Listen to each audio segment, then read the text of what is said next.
Radio CHU vit maintenant à l'heure du Polar Express avec Lionel Germain. Bonjour à tous, le Polar Express est un roman de Jack O'Connell, Onde de choc, traduit de l'américain par Gérard de Chergé, publié aux éditions Rivage Noir.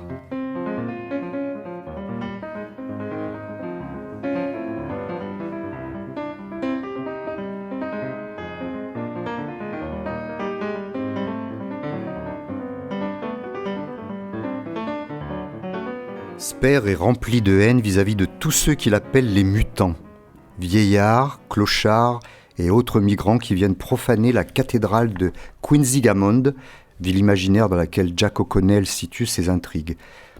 Sper se sent investi d'une mission, brûler les hérétiques et les anarchistes, entre autres les fondus de radio, qui se réunissent au Wireless, haut lieu de la vie nocturne.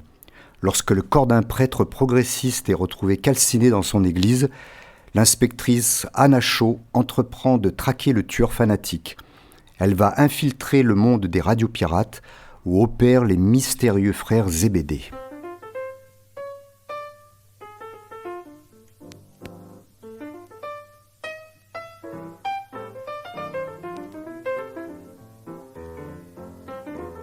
À Quinsigamond, bon nombre d'anciennes églises ont été reconverties.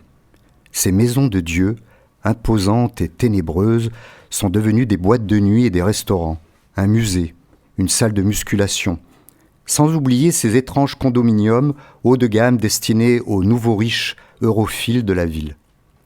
Cette grande vogue a atteint son apogée il y a 5 ans. Les promoteurs s'arrachèrent les églises en voie de décrépitude totale, monstres abandonnés par leurs paroissiens qui avaient trépassé ou déménagé.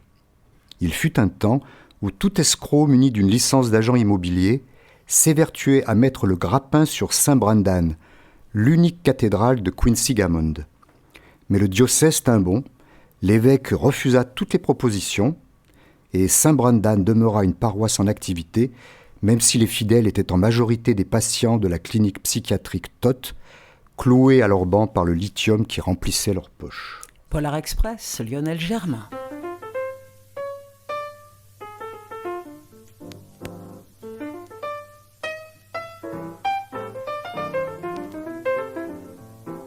Mystère d'une voix prisonnière de la petite boîte et qui pourtant suggère une évasion hors des représentations de l'image, fantasme provoqué par les chuchotements suaves à l'heure bleue quand l'auditeur bascule entre deux mondes, la radio interroge cette part de l'ombre qui fascine aussi les écrivains. De l'autre côté de la ligne, un type perd les pédales et rétablit la donne en ajoutant son absence à l'autre. La peur naît de cette rencontre entre la voix du fantasme ordinaire et celle du psychopathe qui utilise le téléphone pour torturer sa victime.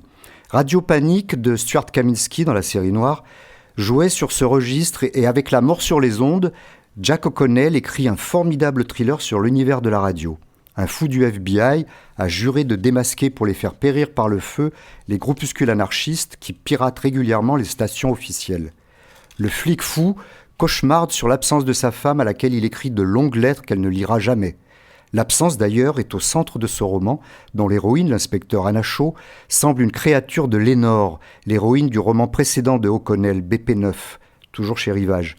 Lénore, flic également à la brigade des stupes, a disparu et Anna se projette en elle à travers le journal qui lui parvient par bribes. Mise en abîme et jeu de miroir aux reflets trompeurs, voilà un roman passionnant sur la liberté d'expression et la quête identitaire. Radio CHU, Polar Express.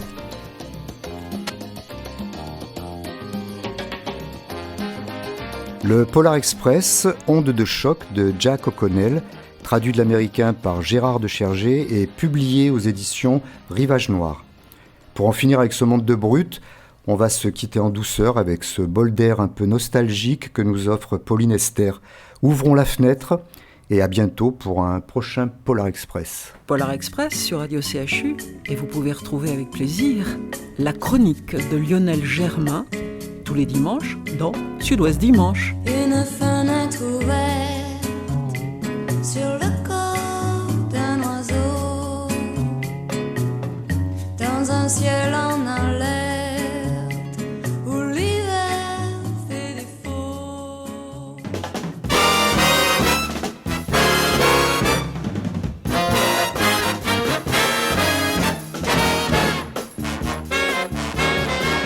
De la musique, des histoires, une présence à vos côtés, Radio CHU.